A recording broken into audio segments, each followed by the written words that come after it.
Bienvenue sur la deuxième partie de la série Angular. La question est en anglais, comme les précédentes questions. Je vais traduire. Your task is to create a simple Angular component named displayComponent identified by the selector displayComponent. It has to use voter component identified by the selector voter component, which is already created for you in the initial code. Display component must have three public fields: named question, yes answer, no answer. They represent a question that is asked to the user and the possible answers displayed as choices in voter component. Display component should use voter component as a child and should pass question, yes answer, no answer to its inputs. When the user votes, voter component fires a Boolean event to its output named output. You must print the result in display component into a div with ID last vote. If output is true, you should print the value yes answer. If it is false, you should print the value of no answer.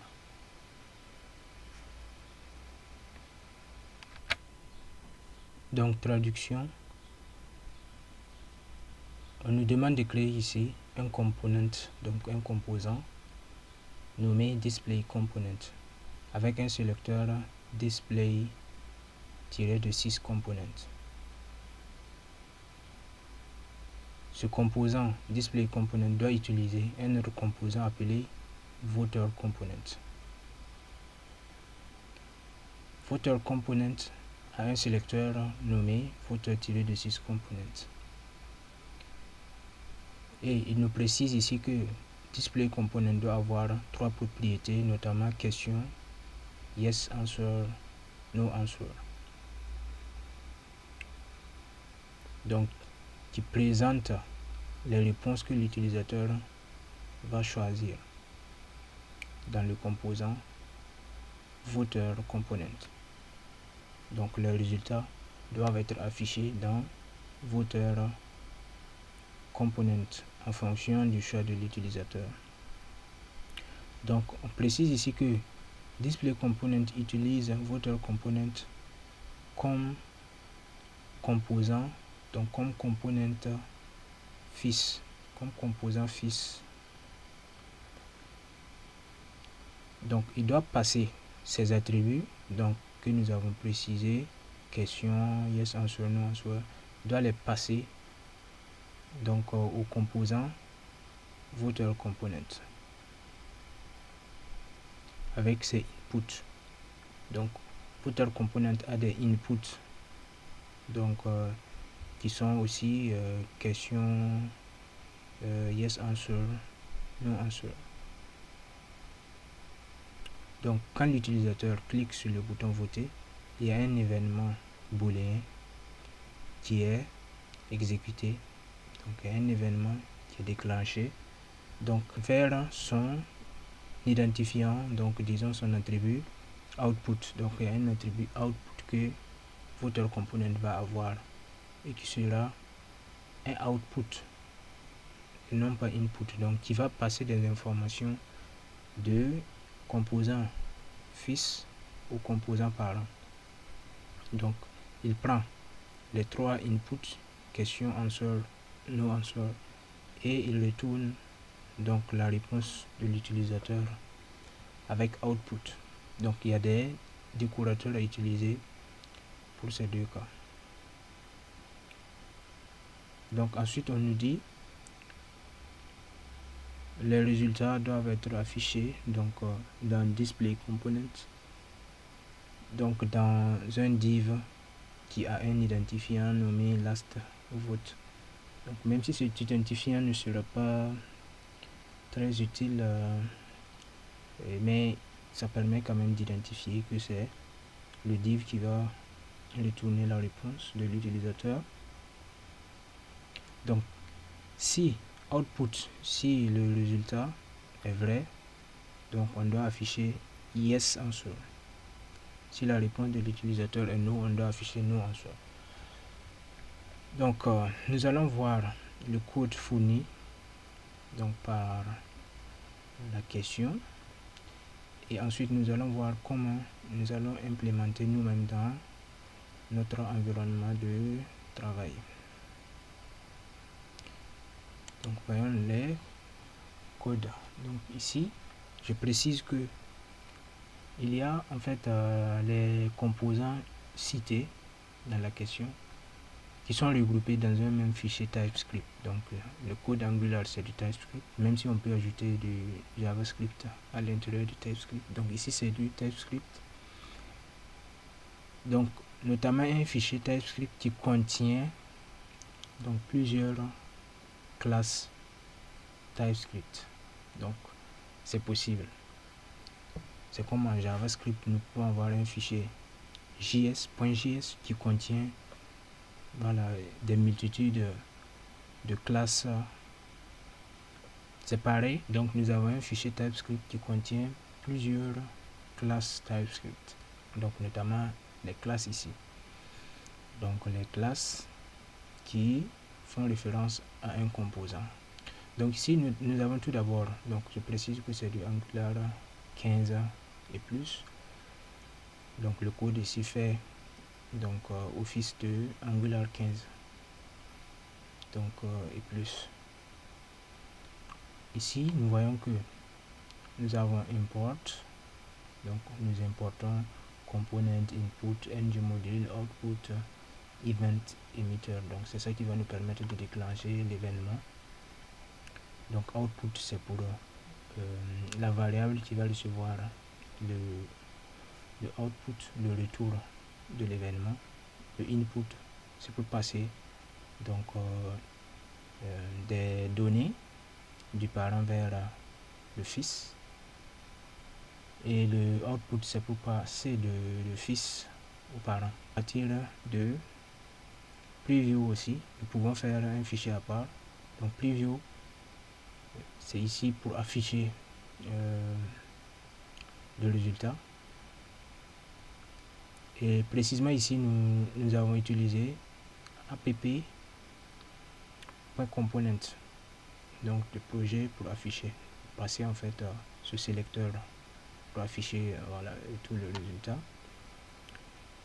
Donc ici je répète que nous pouvons passer donc plusieurs classes, donc plusieurs composants, classes, ce que nous voulons dans le même fichier TypeScript, mais pour des raisons de modularité, mieux vaut séparer chaque composant dans un fichier TypeScript.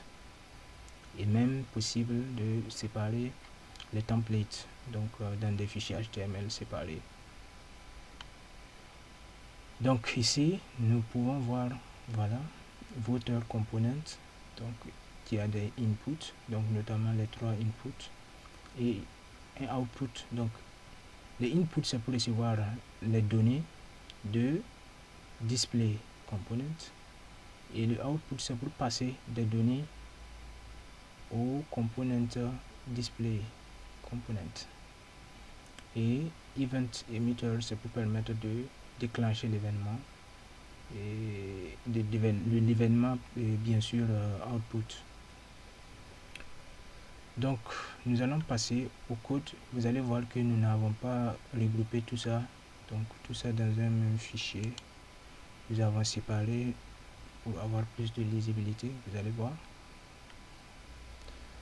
Donc vous voyez que nous avons un display component comme précisé dans la question.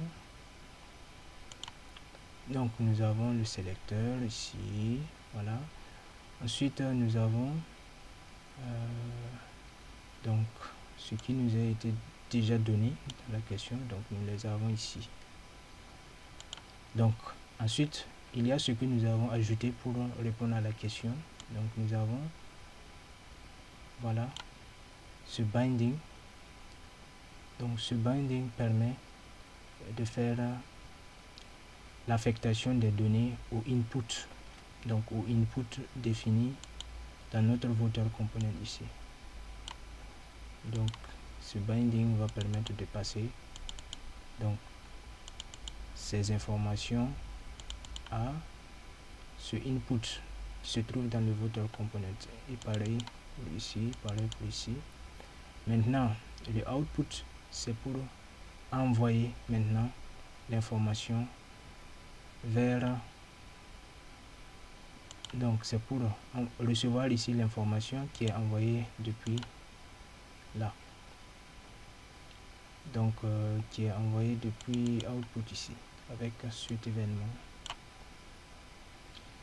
Donc lorsqu'on clique sur vote, donc ça veut dire que l'événement sera déclenché. Donc l'événement output qui est défini ici sera emit, et on va passer un paramètre ici, donc true or false, et ici nous allons recevoir ça. Donc nous allons recevoir l'événement, et nous recevons l'événement avec output, et nous exécutons en même temps la fonction qui est définie ici, handle vote. Donc voilà, cette fonction sera exécutée après l'événement output. Donc ici nous voulons passer une valeur à cette variable last vote qui est définie ici, donc qui est un string, parce que c'est cette variable qui va avoir la réponse de l'utilisateur. Maintenant vote, c'est un booléen, donc si vote est true, ça veut dire que nous allons passer la valeur qui est là, et la valeur qui est là c'est yes. Si vote est false, c'est cette valeur là, no answer, et no answer c'est no. Donc et ensuite nous allons pouvoir l'afficher ici. Donc maintenant l'identifiant qui est là, donc il est juste là pour identifier le div. Voilà, nous pourrions ne pas le mettre, mais mieux vaut identifier chaque div pour pouvoir le repérer après dans le code. Donc ici nous allons avoir le résultat. Donc c'est localhost 4200.